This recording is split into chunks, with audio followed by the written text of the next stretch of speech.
Bringával való szenvedést azt szeretem, azt megszerettem, és ha azt megszereted, akkor onnantól csak jó dolgok vannak.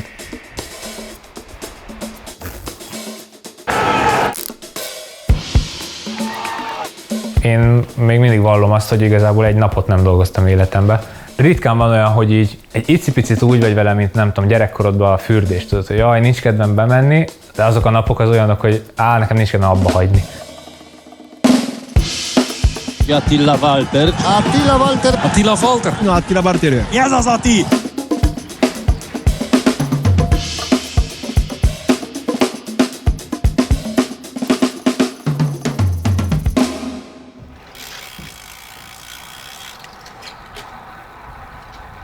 Sporttörténelmi magyar sikerrel kezdjük a Nemzeti Sportiradót. Walter Attila ugyanis hatalmas versenyzéssel átvette a vezetést és megszerezte a rózsaszín trikót az olasz országúti kerékpáros körversenyen. A magyar kerékpáros ezelőtt még soha nem állt első helyen 3 hetes körversenyen.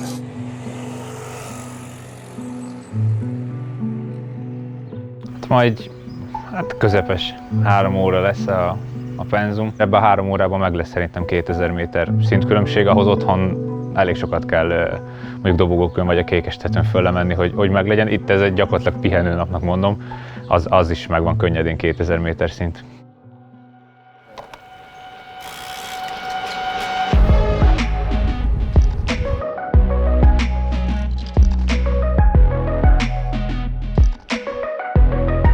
Itt voltam először Andorrán. Itt volt 2015-ben Montivébe. 17 éves voltam. Nem gondoltam, hogy itt fogok egyszer lakni.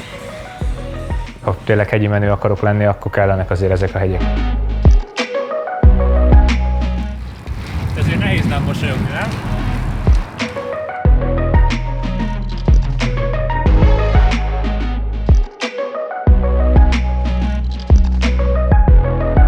Más egy versenyen mondjuk meglátni 10 km 10%, az 2 éve tényleg hanyat dobtam magam, hogyha meglátom, hogy úristen, ez nagyon kemény lesz. Most, ha meglátom, hogy 15 km 7%, hogy jó, hát ez pont olyan, mint hogyha itt kimennék és felmennék itt az egyik hegyre, és ez nagyon nagy, nem csak hogy teljesítmény, de mentálisan is nagyon sokat ad nekem.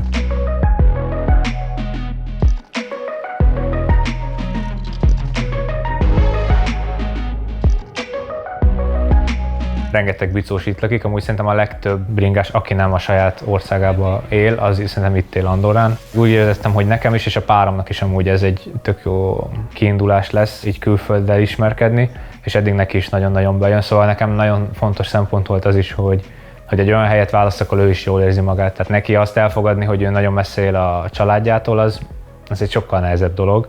Nekem kerékpárosként én már megszoktam, hogy hónapokig nem látom az édesanyámat vagy az édesapámat. Hogy mi lesz, hogyha mondjuk nem bringázok, valószínűleg, sőt, akkor biztos, hogy nem itt fogok már lakni, hanem újra Magyarországon, de remélem, hogy amíg aktívan versenyzek, meg aktív kerékpáros leszek, addig itt lakhatok. Tehát nem tud igazán rossz kedved lenni itt. Nagyon nyugis, és nagyon tényleg ilyen meditatív, és otthon érzed magad, és tudsz magadra figyelni. Tehát sokkal jobban ki tudom magam hajtani, pont emiatt, hogy sokkal jobban tudok pihenni. Bármi problémád is van, csak kimész, ezt meggyógyít a hegy.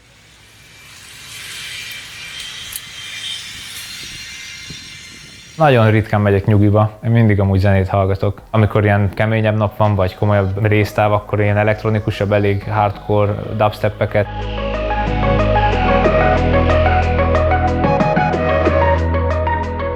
Azt hittem, hogy majd kinövöm, de nem növöm ki soha. Elég pörgős, meg elég ilyen centrifuga a zene, de én szeretem, nekem tetszik, úgyhogy erről még senki sem tudott lebeszélni.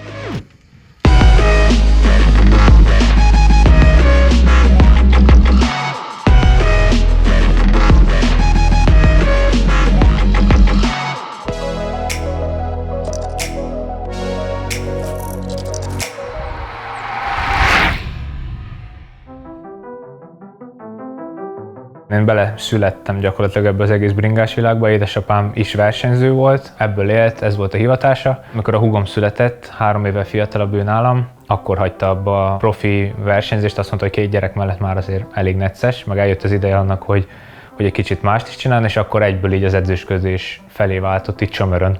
Úgyhogy ez a klub már működött, amikor én belenőttem abba a korba, hogy lehessen edzeni. Ugye montiztunk először, ez fontos hozzátenni. Egy gyereknek tök jó, ha a hegyi kerékpárral kezd. Sokáig úgy voltam ezzel a kérdéssel, hogy mennyire a szüleim nyomják, vagy inkább édesanyám nem egy nagy bringás, hogy mennyire ő akarja ezt csinálni. És ezzel eljött egy holdpont ilyen 14-5 éves koromban, már azért jó pár éve bringáztam, és már akkor télen is kellett azért edzeni, hogy formába tartsuk magunkat a hideg havas hónapokban, és nem tudsz mindig bringázni ugye suli után, és futni kellett járni. És én amúgy nem kifejezetten szeretek futni, akkor még kevésbé szerettem, és elmentünk futni, és én mondtam, hogy én nem szeretek futni, nem akarok télen futni, most minden osztálytársam otthon gépezik, meg pihen, és akkor mondtam édesapámnak, hogy holnap is van futóedzés, de hogy én holnap nem megyek. És akkor mondta, hogy jó, akkor ne gyere. És akkor mentem holnap. Úgyhogy ez egyszer fordult elő, azóta egyszer se jutott ez így eszembe. És itt a fensíkon egy picit befúj az oldalszél, az Ineos megrántja a sort, szakad az eső, mindenkinek rosszul esik, de nem Walter Attilának, aki ott marad elől. És aztán Bernal támadása a végén, és innentől kezdve néztük Walter Attilat, aki csodálatosan tartotta a lépést az esélyesekkel. Ott érdemes nézni Caruso mögött a fehér trikóban. A legnagyobb, vagy a legkirívóbb, nem is tudom, hogy fogalmazzak, eredményem az a 21-es Giro d'Italia. Hol van a fehér trikós? Yates a sor végén, ő látszik, Soler jön, Caruso jön, Martinez jön, Carty van még itt, és Atti is! Ott van ebben a csoportban Vlasovval, Yates-szel! Mekkora 30. menet Walter Attilától! És nagyon úgy tűnik, hogy Nagyon úgy tűnik! Oh! Van ilyen. Van Ez rózsaszín ilyen. trikó lehet Walter Attinak! Kiírják! A Tiszon kiírják! Walter Atti rózsaszín trikós emberek! Rózsaszín trikóban Walter Atti! Tehát ez hihetetlen! Megvan! Nem számítottam rá egyáltalán, főleg az első 3-4 napban nem is éreztem kifejezetten jól magam, és mégis összejött. Egy magyar versenyző a Giron! 3 napig vezettem az összetett versenyt, ugye ez a rózsaszín trikó viselésével jár, ami tényleg egy egész kultikus trikó, és nagyon-nagyon keveseknek adatik meg, hogy ezt fel tudják venni, úgyhogy nagyon meglepett engem is. Nagyon lesokkolt az egész, és lesokkolt az ami ott ér kint, az is elképesztő volt, de az, amit otthon kiváltott, azt tényleg nem gondoltam volna soha. Nem is számítottam rá, hogy bringa sport ennyi magyart érdekelt. Mi mindig abba éltünk szerintem sokan így magyarok bringás közösségekben, hogy hát a bringával úgyse leszel tehát híres, nem azért csinálod. Nagyon örülök, hogy ennyien szurkoltak, ennyien követtek. Köszönöm nektek, elképesztőek vagytok. Menjünk tovább, folytassuk, nyomjuk neki. És utána jött az a része, ami meg egy picit nehezebb volt, tehát meg kellett szokni azt a figyelmet, ami rám irányult. Ezeket a képeket szokni kell, mindent tudni akar róla a nemzetközi sajtó. A Gazettában ma címlapos volt, kapott egy komplett oldalt, Lanti, én őszinte leszek veled, nem gondoltam volna, hogy a La Gazzetta dello Sportban a csömör szó és a töltött káposzta szó megfér egy cikkben, de megéltük ezt is, egészen elképesztő pillanatok. És most figyeld majd, hogy mi lesz a mezőnyben. Tuti, hogy jönni fognak folyamatosan olyan emberek, akikkel soha nem beszélt, olyanok, akik igazán át tudják érezni azt a helyzetet, amiben most Atti van, hogy egy nemzetközi szinten még kevésbé ismert versenyző, egyszer csak rászakad a kerékpáros világ, és tulajdonképpen minden őróla szól. Meg kellett szokjam azt az elvárást, amit magam felé támasztok, az volt a legeslegnehezebb. A Giro utáni következő versenyen egyből úgy voltam, hogy na akkor én itt most egy esélyes vagyok, hiszen 14. lettem az összetett versenyben, csak nagyon komoly hegyi menők voltak előttem, félúton még vezettem a versenyt, tehát hogy én most itt bekerültem egy elitligába, és valahogy úgy be is kerültem, de úgy igazán mégse. És akkor elkezdtem gondolni, hogy hú, ennél nagyobbat, ennél többet, az nehéz. El kellett tényleg fogadni ezt a tényt, hogy az eredmény sokkal nagyobb, mint én magam vagyok, és nekem fel kell nőni ahhoz az eredményhez. I direttori sportivi sono Sebastian Joly, Jussi Veikkainen e Benovo Grenara. Con il dorsale 118 dall'Ungheria, Attila Walter! E dai Paesi Bassi Ramon Sinkeldam, dall'Australia Miles Scottson. A 22-es magyar rajt az tényleg euforikus volt. Nagyon sokat adott, és tényleg éreztem, hogy az emberek próbálják visszaadni azt, amit 21-be az a 3 nap rózsaszín adott.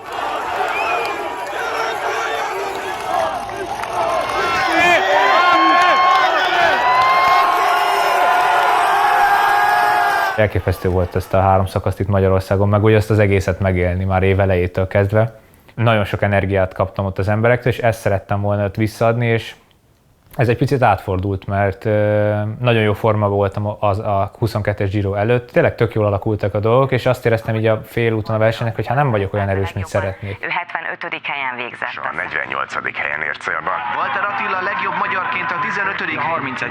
helyen. Walter Attila a 94. helyen zárta a Giro d'Italia 18. szakaszát. Aztán valami úgy nem eltört bennem, csak tényleg ezt éreztem, hogy nekem muszáj valamit teljesíteni, és már fogynak a lehetőségek, és hogyha van mondjuk 7 szakasz, abból 2 sprint, abból 3-at mondjuk elvisznek a nagymenők, akkor van 2 esélyem. És ez így félúton beütött, és ott úgy voltam vele, hogy van 2 dobásom, és hogyha ez nem megy, akkor én üres kézzel megyek haza, és hogyha 21-ben már tudtam rózsaszín trikós lenni, akkor 22-ben még, akkor szakaszt kell nyerni. Már előtte tudtam, hogy ez nagy teher lesz, és én amúgy próbáltam ezt még nagyobbá nyomni. Úgy nyilatkozni az embereknek is, azt mondani, hogy bízunk egy szakaszgyőzelembe, hogy milyen az, amikor nem beesel úgymond egy rózsaszín trikóba, és úristen, ez a gyerek hogy került ide, hanem van is rajta teher, mert az igazán nagy bajnokoknak teher alatt kell nyerni. Kíváncsi voltam, hogy milyen, és hát nagyon nehéz. Ez talán az egyik legnehezebb része a sportnak. 2 hétig stresszeltem folyamatosan azon, hogy én vajon tudok-e teljesíteni. Schmid legelő, Walter Attila az utolsó pozícióban. Most indul Bouman, gyere Atti, mert nagyon kell lesz! Schmid is jön, Walter Attila is jön! Koen Bouman nagyon gyorsnak tűnik, Atti befordul, és most ott van Vendrame mögött, Schmid és Bouman majdnem összeérnek! Össze is értek! Bouman el tud jönni, Atti sajnos benne! Ebből nem lesz szakaszgyőzelem, Koen Bouman megnyerte! Mi volt abban a kanyarban?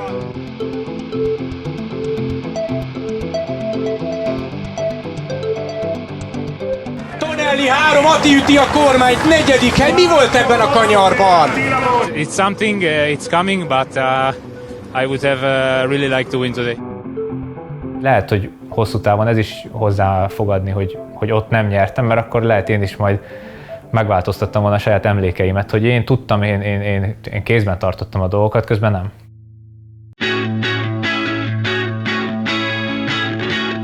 Hétfőn hivatalossá vált, Walter Attila 2023-tól a holland Jumbo-Viszmában folytatja pályafutását. Most gyakorlatilag talán kijelentettem, hogy a világ legjobb csapatában vagyok. Atti valamit nyomott még az óráján, valamit még közben nézett, ez már tényleg az utolsó hegy.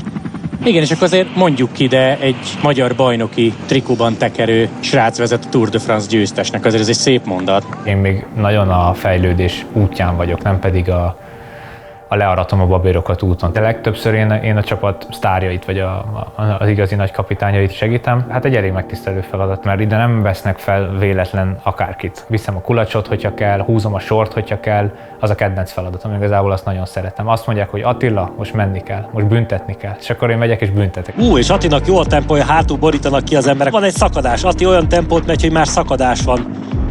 Érzem azt, hogy nagyon komoly elismerést vívok ki amúgy, nem csak a csapatom körébe, hanem így az egész mezőny körébe, hogy jó, most ne támadjunk, mert még ott az Attila a Jonasszal. Nyilván itt a fő attrakciók ők, nem pedig én, de hogy amíg én ott vagyok velük, addig azt érzem, hogy a mezőnyben is kicsit úgy óvatosabban támadnak, vagy nem feltétlenül akar mindenki szökni, hogyha látják, hogy én nagyon kontrollálom a versenyt, és ez akkora feeling nekem, és sokszor azt érzem, hogy még jobb is a teljesítményem, mint hogyha magamért mennék.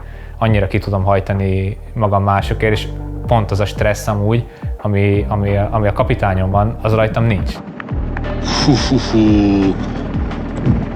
Az nagyon nagy, az rettentően nagy, hogy mit megy Atti. Hát ez nagyon jó nézni, ez egy óriási látvány. És most itt egy kicsit meredekebb lesz. Ki is áll Atti a nyerekből. Igen, néz hátra.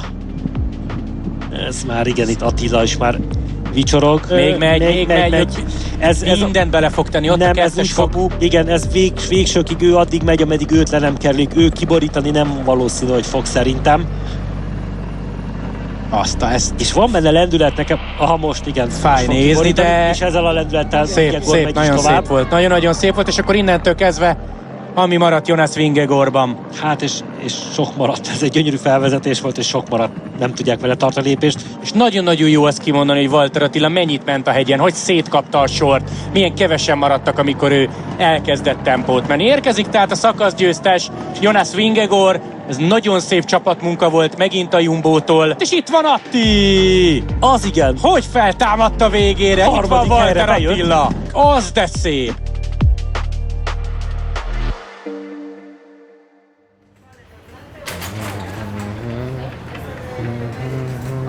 Igazából elég szabad kezem van, tehát nem nézik meg, hogy én itt mit eszek, adnak receptötleteket is, meg gyakorlatilag mindent, aztán én hollózom úgymond össze, hogy mit is eszek, hogy hány kalóriát az van megadva, és hogy azt hogy rakom össze, az inkább rajtam múlik, de nyilván igyekszem a lehető legjobban, meg úgy, ahogy ők mondják. Ma 5 órát bringáztam, az majdnem 5000 kalória a bringán, plusz amennyit ugye alapból égetek, az egy ilyen 2000 nekem megvan, hopp, betévettünk a borokhoz.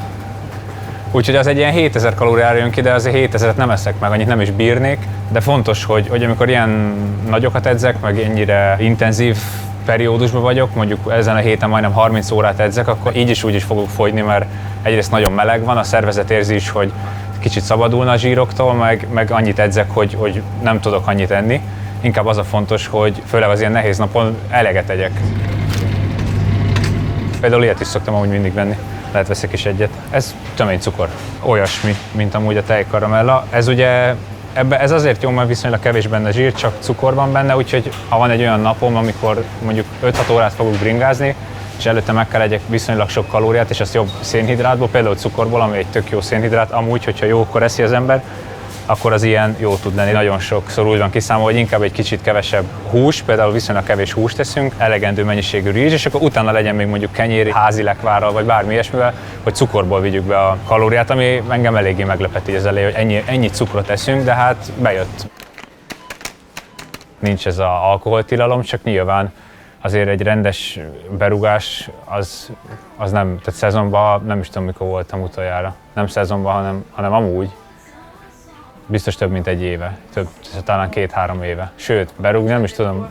Ez nekem egy ilyen érdekes kérdés, mert az a baj, hogy egy pohár italtól is be tudok rúgni. Mikor az ember sose iszik és sokat edz, akkor megiszik egy pohár bort, és már azt érzi, hogy be van rúgva. Szóval ilyen alapon bármikor, mikor iszok, berúgok, mert gyakorlatilag nulla a tűrés határom, de hogy úgy tényleg úgy, hogy ne tudjam magam, az gimnáziumban volt talán utoljára. Azóta nekem nem. És így amúgy elég egyszerű, mert ha még a sört is szeretném, és esténként galóriázgatok, és még az a sör belefér, vagy nem. Ehetek még egy jó kis proteinjoghurtot estére, vagy egy sört, melyik kezembe harapjak, de én nem vagyok egy nagy ilyen ivós, úgyhogy marad a proteinjoghurt mindig.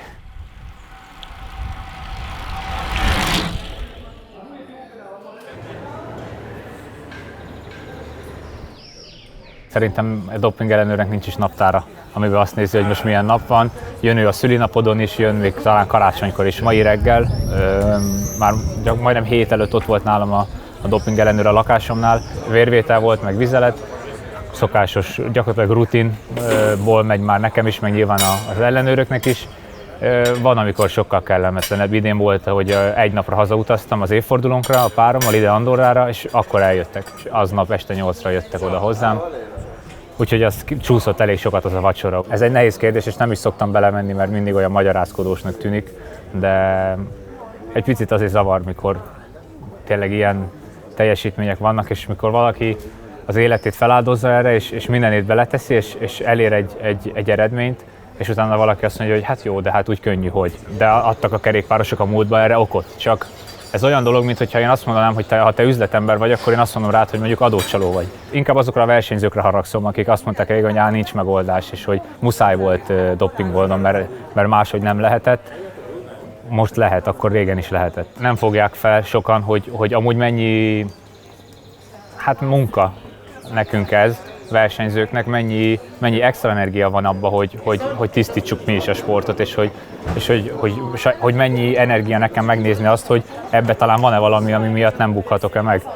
És nekem így kell élni a mindennapjaimat, és így is élem, és ezzel nincs is problémám, és ezek után, ha valaki azt mondja, hogy én sokkal jobban megyek mondjuk, mint a többi magyar, ez biztos azért van, mert azért az rosszul tud esni. Nyilván nem veszem magamra, mert tudom, hogy ezt hozzá nem értő emberek mondják.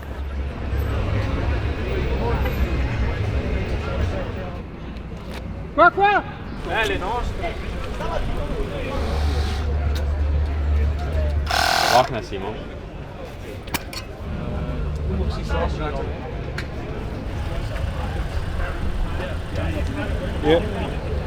Egyszer indultam ezen a versenyen, ugye tavaly, és az nagyon-nagyon jól sikerült egy 4. hellyel, úgyhogy természetesen nagyon várom, és nagyon közel áll a szívemhez. Azzal ellentétben, amit én is vártam ettől a csapattól, hogy az első periódusokban nagyon segítői szerepre leszek kényszerítve, az nagyon gyorsan eltelt. Igazából 3 napot versenyeztem félig szabad, félig segítői szerepbe, és már itt egy ekkora verseny, mint a Strade Bianche kapitány lehetek. Igazából annyit tennék hozzá, hogy az a különbség a kapitány és a vezető között, hogy nem én hozom a döntéseket a verseny során, nem én mondom meg, hogy ki mit csináljon, ezt 10 Benó fogja meghozni, de ez inkább azért, mert ő sokkal tapasztaltabb, de én is vezető vagyok, tehát nem én leszek a csapatkapitány, mint hogy fociban mondjuk, de én leszek az egyik csatár, akivel szeretnének gólt rúgni.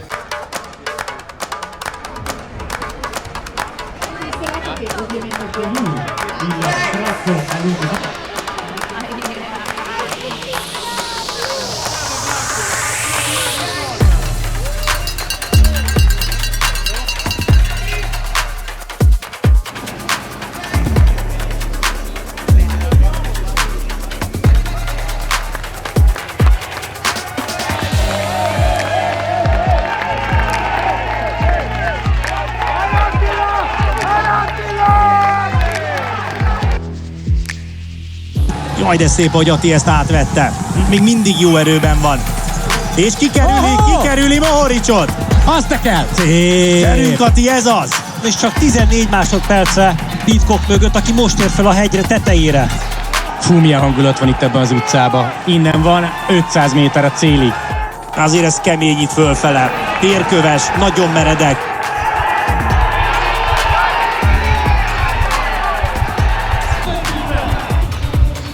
Pidcock emeli a kezét, megnyeri a Strade Bianchit, és ott van a negyedik helyen. Innentől valószínűleg 4. hely meg is lesz neki. Ki jött mögötte? Rui Costa jön mögötte, őt Ravasz rá fog kerülni, vagy megpróbál rákerülni? Nem lehet, Ati!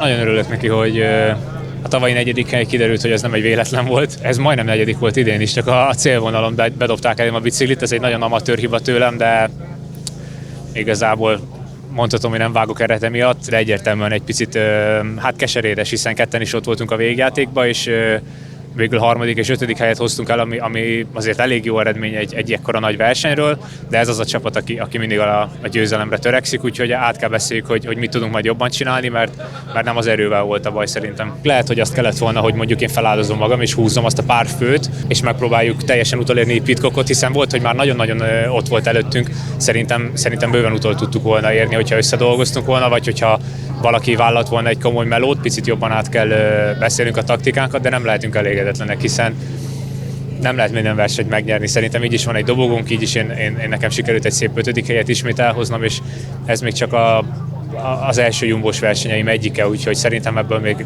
valami nagyon jó is kisülhet.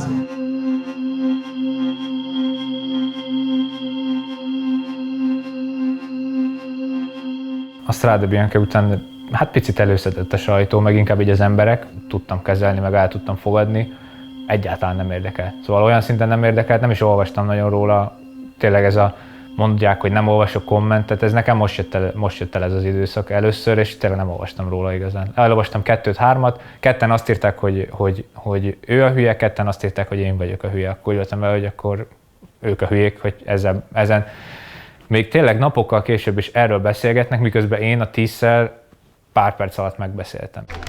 Nézzük, mennyire értek együtt, én azt mondom, Walter! Walter! Na még egyszer, Walter!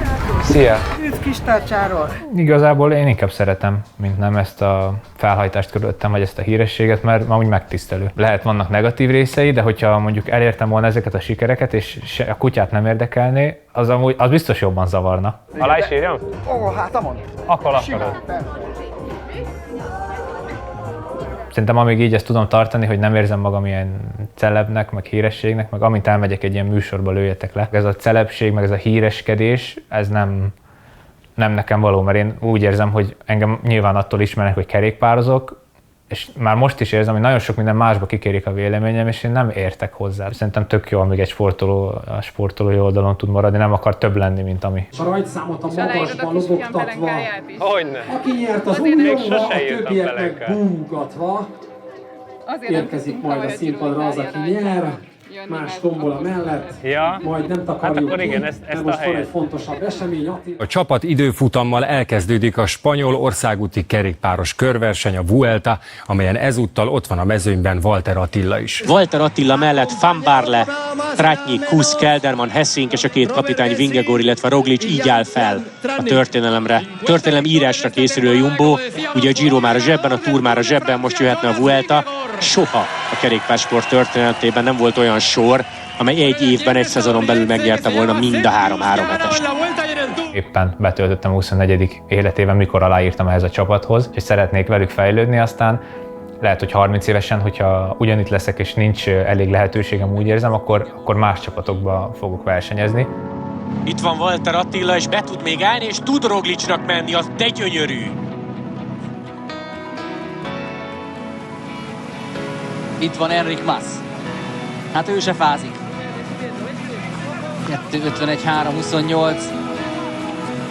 Itt van Vingegaard. Roglic, és ott van-e még előttük vajon Ati? Bizony, hogy ott van. Azért most lesznek is esik jól, de ezért jött, hogy dolgozzon a kapitányokért. Ez Jumbo-Viszma parádé a mai napon, eddig zseniális, amit csinálnak. Így az első év után kaptam is lehetőséget, fejlődtem is rengeteget, úgyhogy úgy érzem, hogy ez egy nagyon-nagyon jó döntés volt így hosszú távon. Történelmi sikert aratott a Jumbo-Viszma csapata, hiszen a Giro d'Italia és a Tour de France után a harmadik nagy 3 hetes kerékpáros körversenyt, a spanyol Vueltát is Walter Attila együttese nyeri. Ez a csapat történelmet írt. 3 Grand Tour, egy szezonon belül, és Vuelta 1-2-3. És ebben a Jumbo-Viszmában ott volt Walter Attila is. Még fel kell dolgozzam, tényleg, nem is tudom, mit mondjak, tényleg. Ennél jobb Vueltát el sem tudtam volna képzelni.